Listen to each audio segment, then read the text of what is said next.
Thomas Massie has today introduced an Iran war powers resolution to prohibit US involvement in the Israel-Iran war. He says, quote, "This is not our war. Even if it were, Congress must decide such matters according to our Constitution," end quote. Bringing up the resolution posted by Thomas Massie here for you, directing the president pursuant to Section 5C of the War Powers Resolution to remove United States armed forces from unauthorized hostilities in the Islamic Republic of Iran. You can see on the next page posted by Thomas Massie, it says Congress has the sole power to declare war under Article 1, Section 8, Clause 11 of the United States Constitution.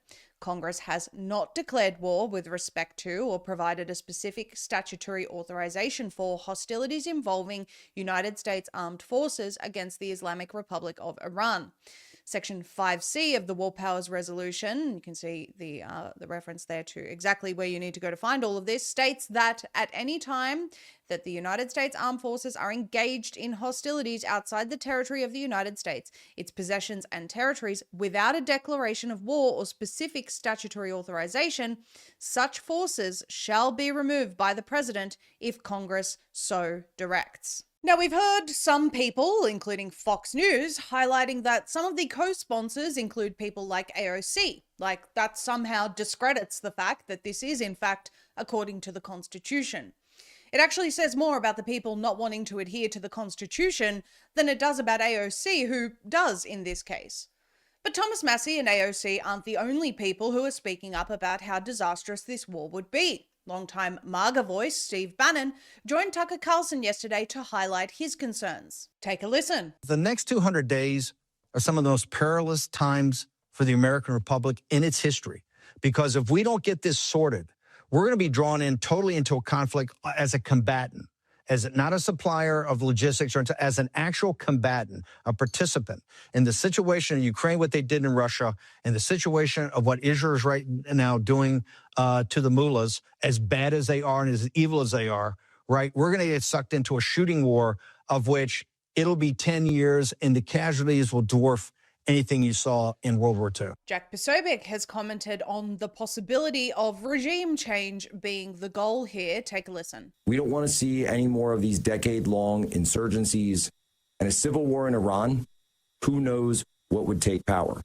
But you've got the globalists and the neocons running around Fox News and everyone else telling you this is the smartest thing in the world to do regime change right now.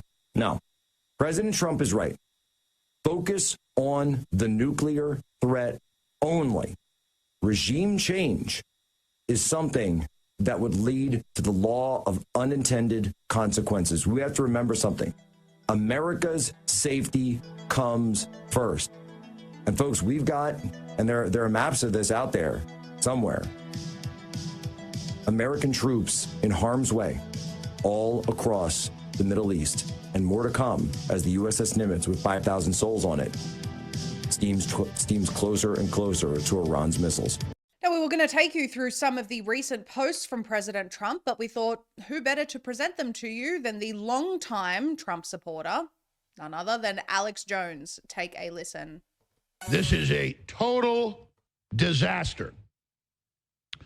And it's crickets from the Democrats and the anti-war people and all the former presidents. And Trump's bragging about how the U.S. has total control over the skies of Iran. Oh, so we're at war. And now Trump just came out and said he wants unconditional surrender. Well, this isn't peace through strength. This is conquest by war. Now, we've been talking on this broadcast about being cautious of the propaganda that always precedes war. There are a few voices right now truly countering the mainstream narrative, which is sadly being echoed by some so-called alternative platforms who often claim that anyone opposing war must just be a Democrat or woke right or fake MAGA or some other low IQ ad hominem attack.